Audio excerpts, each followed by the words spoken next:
Hello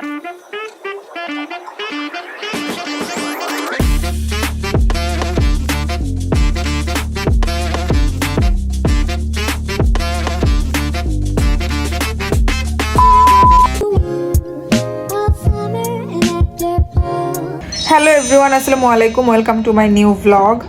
আজকে রমজানের প্রথম দিন। এখন আমি হচ্ছে সেহরি রান্না করব। মাত্রই আমি কাজ থেকে আসছি, তো কালকে আমার বন্ধ আছে থ্যাঙ্কফুলি। তো আমি হচ্ছে এখন সেহরির জন্য রান্না করব, প্লাস রাতের জন্য এখন খাওয়ার জন্য রান্না করব। তো আমরা হচ্ছে আজকে রান্না করব হার্ড চিকেন। এই যে ডেনমার্কের শক্ত মুরগি বলে এটাকে, মানে আমাদের দেশের লেয়ার মুরগির মতো অনেকটা। আর আজকে রান্না কে করবে দেখো, হেড শেফ সাজছে কে।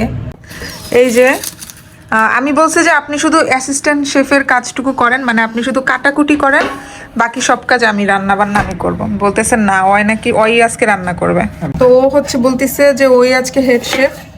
এখন ঠিক আছে, দেখা যাক। আর কি হেড শেফের ছুরিটা দেখো, পেঁয়াজ কাটার জন্য এই ছুরি লাগে, এই ছুরি। এটা হচ্ছে মাংস কাটার ছুরি। পরে ভাই কাটলে হয়েছে, আগে ভেজে নেওয়া লাগতো, কারণ মানে আপনাকে বলছি আপনি কেটে রাখেন। আপনি এই অ্যাসিস্ট্যান্ট শেফের কি দায়িত্ব পালন করছেন আল্লাহ জানে, আপনি আলুগুলো পর্যন্ত ভেজে রাখেন নাই। আচ্ছা যাই হোক, এখন এটাতে দিব হচ্ছে আদা বাটা। এটা কি? এটা হচ্ছে রসুন বাটা। আর এই যে এই কিনা রসুনের মধ্যে মানে একটুও স্মেল ওরকম নাই, দেশি স্মেল বা যাই হোক, মানে একটুও ওইরকম লাগে না, কেমন জানি একটা স্মেল লাগে। এগুলো আমাদের দেশীয় রসুন, দেশীয় আদার যে স্মেল ওরকম লাগে। কি আমি এদিকে ভিডিও করতেছি আর শাওনর বাসায় ভিডিও কলে আমাকে দেখাচ্ছে যে আমি ভিডিও করতেছি। আমি এগুলো দিচ্ছি।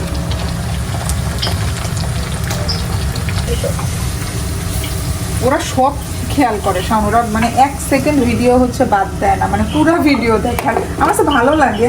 মানে যদি ধরেন একদম একটুখানি সময় আপনাকে দেখা যাচ্ছে, ওইটা ওরা মেনশন করে দেয় যে হচ্ছে ভাইয়াকে এত সেকেন্ডে দেখা যাচ্ছে, আর ওইটা পরে সবাই এবার ক্লিক করে দেখার জন্য।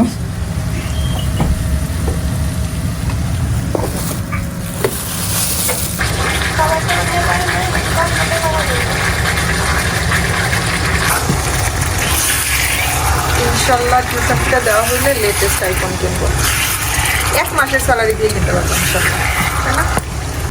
মুরগির মাংস তো রান্না করতেছি, সাথে আমি একটু শুটকি ভর্তা বানাবো। তো আমি আসলে বাংলাদেশ থেকে আসার সময় না খুবই অল্প শুটকি আনছিলাম, বুঝছো? মানে আমি ভাবছিলাম কি যে আমি শুটকি খাবো, মানে আমি শুটকি পছন্দ করি, কিন্তু এত দ্রুত যে আমার শুটকি শেষ হয়ে যাবে এটা আমি বুঝি নাই। এখন আমার জাস্ট আর অল্প কয়েকটা শুটকি আছে, আর আমি এখন থেকে এটার অভাব বোধ করতেছি। যদি তোমরা কেউ সামনে মানে 1-2 মাসের মধ্যে অরহুসে আসো ডেনমার্কে, তাইলে প্লিজ আমাকে একটু নক দিও, যে কোনোভাবে আমাকে একটু রিচ আউট করো, আমাকে ইমেল করো বা ফেসবুকে মেসেঞ্জারে নক দিও যে তোমরা হচ্ছে আসবা। তাহলে আমি 300 থেকে 350 গ্রাম শুটকি, মানে চাপা শুটকি তোমাদেরকে দিয়ে আনাবো। আমি নিজে পাঠাই দিব আর কি তোমাদের অ্যাড্রেসে, তোমরা জাস্ট একটু নিয়ে আসবা। মানে এটা আমি বলতে লজ্জা লাগতেছে, কিন্তু সত্যি আমার এটা খুবই দরকার। নাইলে মানে আমি এখানে এত ঠান্ডা, মানে একটু শুটকির ভর্তা খাইলে ভাল লাগে। একদম রাত 1টা বাজছে, সব রান্না শেষ হইতে হইতে ভর্তা বানাইছি। এই যে শুটকির ভর্তা, এটা বানাইছি হচ্ছে এই হ্যান্ড ব্লেন্ডার দিয়ে। তো এটা হচ্ছে পানিতে ভিজায় রাখছি আর কি, যাতে শুটকির গন্ধ না করে। এই যে মুরগি রান্না শেষ, আর অনেক বেশি ভাত রান্না করে ফেলছি। যাই হোক সমস্যা নেই, সেহরির জন্যই তো করলাম। 4 hours later. আমরা উঠছি সেহরিতে দুইজনই, আর খাবার দাবার তো গতকাল রাতে যা রান্না করলাম সেটাই। কিন্তু আমি হচ্ছে রাতে খেয়ে ঘুমাইছি, তো রাতে 1টার পরে, তো এখন আমার আর খাইতে ইচ্ছা করতেছে না। ইভেন শাওনেরও না, ও হচ্ছে যে রাতে খাইছিল, কি জানি খাইছিলেন, বার্গার। আর সবচেয়ে বড় কথা হচ্ছে সেহরিতে বাংলাদেশে থাকতে হলে যখন ছিলাম তখন সেহরিতে উঠতাম হচ্ছে রুমমেটরা ডাকতো বা নিচে দাদুরা হচ্ছে ঘন্টা বাজাইতো, আর বাড়িতে থাকলে তো হচ্ছে মসজিদ থেকে আওয়াজ আসতো, সবাই জানি।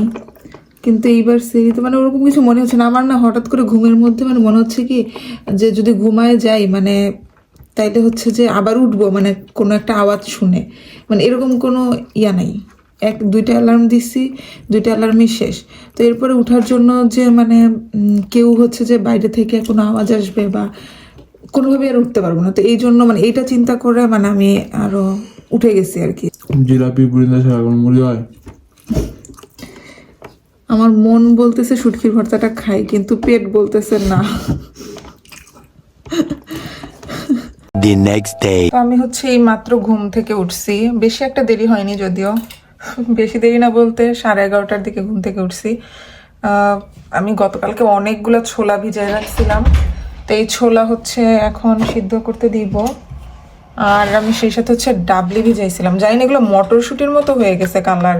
এটা গ্রিন পিয়ার, এটা হচ্ছে তোমার আমরা যেটা খাই ওটা হচ্ছে তোমার ইয়েটা একদম শুকানোটা, এটা হচ্ছে গ্রিনটা।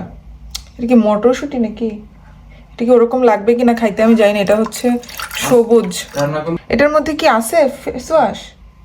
কিছু করে মুখ দাও। তো এটার মধ্যে আরো এতটুকু ফেস ওয়াশ আছে আরে বলতেছে পানি এটা দিছি পুরো- ক্লিন করার জন্য, পরে দিয়ে যায় না ভালো কনসিস্টেন্সি আছে জন্য বললাম তুমি মুখ ধুয়ে নাও। আচ্ছা তাহলে ধুইতেছি। ওকে, আমি আসলে ফ্রেশ হই নাই সত্যি বলতে, তাহলে আমি ফ্রেশ হয়ে আসি আর এটা হচ্ছে বসায় দিব। আজকে ছোলা বেশি করে একবারে রান্না করে রাখবো, কারণ প্রতিদিন ছোলা রান্না করাটা একটা ঝামেলা। মানে এটার মধ্যে হ্যান্ড ওয়াশ রাখবে, এই কারণে এখন এটার মধ্যে যতটুকুই ছিল পুরাটা পানি দিয়ে নষ্ট করে ফেলছে। আর আপনি মুখ ধুইছেন আজকে জীবনের প্রথম মনে হয় ডেনমার্ক আসার পরে, নাহলে জীবন আবার কি বলছেন মাত্র, কি বললেন মাত্র যে মানে মুখটা ধুইতেন না, কিন্তু এটার মধ্যে যেহেতু পানি দিয়ে ফেলছেন এই জন্য মুখ ধুইছেন নাকি? আমি হচ্ছে ছোলা বসাইছি অ্যান্ড ফ্রেশ হয়ে আসলাম। আর আমার হচ্ছে পুরা বাসা ক্লিন করতে হবে আজকে, কারণ বাসা অনেক ময়লা হয়ে আছে। তো আগে আমি পুরা বাসা ক্লিন করব, আর এর মাঝে হচ্ছে শাওন যাবে একটু বাজারে, কি জানি একটু সবজি আনবে, কারণ বেগুনি বানাবো আর কিছু। One day we'll set away bell sounds to kiss a girl. When the rainbow's over, you kiss, no one needs to know. It's like a dream, I dream, Peter Pan for you, oh my, oh oh, la la la la, bright moonlight, oh. তো ইভা হচ্ছে বাসায় কাজ করতেছে, আমার পাঠাইছে যে খেজুর কিনতে। কারণ এত খেজুর কোনটা নিয়ে কিছু বুঝতেছি না আমি, কোনটার দাম বেশি কোনটার দাম কম, এগুলো ক্যালকুলেশন করতে করতে আমার টাইম সব চলে যাচ্ছে 95। But yeah, I have to come up with an idea. এখানে একটা পাইছি, এটা হচ্ছে 800 গ্রাম 35 ক্রোন, হচ্ছে 25 ক্রোন। But this seems more ideal.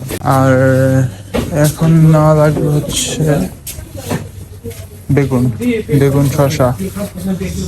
যদি আসলে জাস্ট বেগুন নিতে বলতো, বেগুনের জন্য আমি শসা নিয়ে যাবো একটা ভাবতেছি, সেম প্রাইসে 35 করে।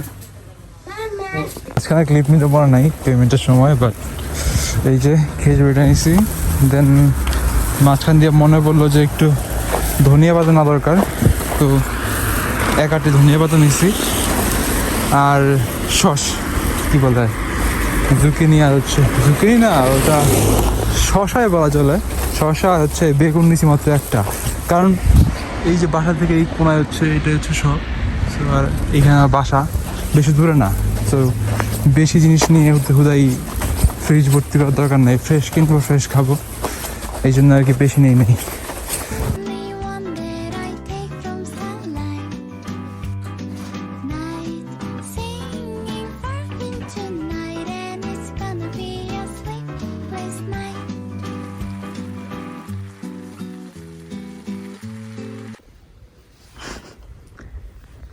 অনেক সুন্দর এই গাছটা, এটা আমাদের পাশের বাসার আপু আমাদেরকে গিফট করছে।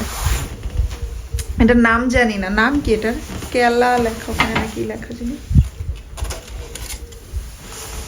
অনেক সুন্দর গাছটা, বলতেছি আমি নিজেও বুঝতেছি না। আমি মাত্র সবকিছু ক্লিন করে রাখলাম। বাসা অনেক দিন পর ক্লিন করছি আমি, মানে একদম উপরে নিচে সবকিছু মিলাই পুরা বাসা। আর শাওন হচ্ছে মাত্রই বাজার থেকে আসছে, আপনাদের কিছু ক্লিপ দেখাইছে যে ও কি কি কিনছে। তো ইফতারের আর 1-1.5 ঘন্টা বাকি আছে, আমি মোটামুটি সবকিছু রেডি করে থুয়ে গেছিলাম, মানে কেটে থুয়ে গেছি। এখন হচ্ছে বানানো স্টার্ট করব। আমি আজকে এখানে, এটা আসলে বাঁধাকপি নাকি কি আমি জানি না, বাট এটা দিয়ে ওরা মেনলি সালাদ বানায়। তো এটা হচ্ছে যে পাকোড়া বানাবো বেসন দিয়ে। তারপরে এই যে বেগুন স্লাইস করে লবণের পানিতে ভিজাই ধুয়ে গেছিলাম, তো এটা দিয়ে হচ্ছে যে বেগুনি বানাবো। আর আমি হচ্ছে ধনিয়া পাতার পাকোড়া বানাই আর কি। তো তোমরা কেউ খাও কিনা আমি জানি না। অ্যান্ড আরেকটা জিনিস যেটা আমার হচ্ছে মানে প্রত্যেক দিন ইফতারে লাগেই, সেটা হচ্ছে কাঁচামরিচের পাকোড়া, মানে কাঁচামরিচ বেসনের মধ্যে চুবায়ে পরে এটা জাস্ট ভাজি আর কি। আর এটা খুবই মজা লাগে, কি বলবো, মানে খুবই টেস্টি লাগে। তোমরা এটা ট্রাই করে দেখতে পারো যদি কেউ এখনো পর্যন্ত খেয়ে না থাকো। যদি কেউ এর আগে এটা খেয়ে থাকো তাহলে আমাকে জানাও যে তোমাদের কাছে এটা কেমন লাগে। এখন হচ্ছে আমি বানানো স্টার্ট করব।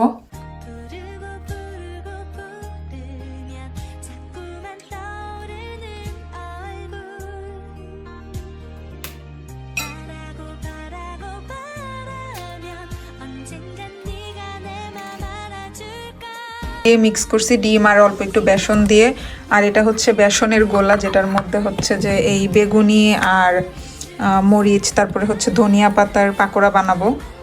আমি শেষ। তো আমি হচ্ছে এই যে এখানে পাকোড়াগুলো ভেজে ফেলছি আর সাথে হচ্ছে বেগুন ভাজছি, এবং এখন আমি যে মরিচের পাকোড়া বানাচ্ছি যেটার কথা তোমাদেরকে বললাম। মরিচের পাকোড়া অলমোস্ট শেষ বানানো। এগুলো হচ্ছে মানে বানানোর পর ফাটে আর কি, তো তখন গায়ে ছিটে।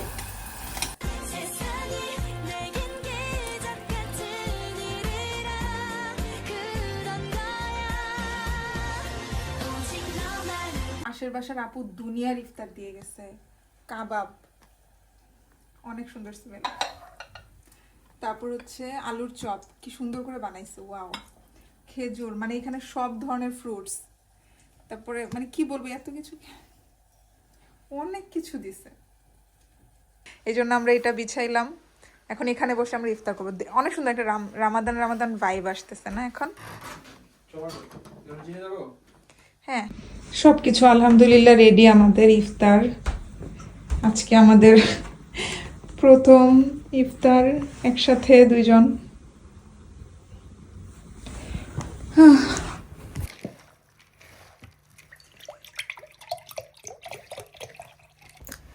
আলহামদুলিল্লাহ আমরা আজকে ইফতার করলাম একসাথে। তো বাট দেশের বাইরে আসলে অনেক খারাপ লাগতেছে। সব সময় বাংলাদেশে হয় হলে, না হয় পরিবারের সাথে ইফতার করা হয়, কিন্তু এবার এত দূরে, শুধুমাত্র বাসার বাইরে না, একদম দেশের বাইরে। আমার ভাই আজকে আমাকে ফোন দিয়ে ইফতারের সময় আর কি বলতেছে যে এতদিন তো বাসার বাইরে ইফতার করতে, এবার পুরো দেশের বাইরে ইফতার করতেছস। তো এটাই আর কি। আর আমি এখনও দেখো এগুলা হচ্ছে ওখানেই আছে, আমি গুছাই নাই। শাওনার আমি জাস্ট খেয়ে উঠে নামাজ পড়ে যে বসছি, মানে এখন প্রায় 1 ঘন্টা পরে আমি হচ্ছে ক্যামেরা অন করলাম। অনেক টায়ার্ড লাগতেছে, একটু পরে খাওয়া দাওয়া করব। তো আজকের ভিডিও এ পর্যন্তই। তোমরা যারা যারা আমার ব্লগ পছন্দ করো অবশ্যই চ্যানেল সাবস্ক্রাইব করো, আর যারা ফেসবুকে এখনো ফলো দাও নাই ফেসবুকে ফলো দিয়ে দিও। আজকের ভিডিও এ পর্যন্তই। আল্লাহ হাফেজ, bye bye, see you in my next video.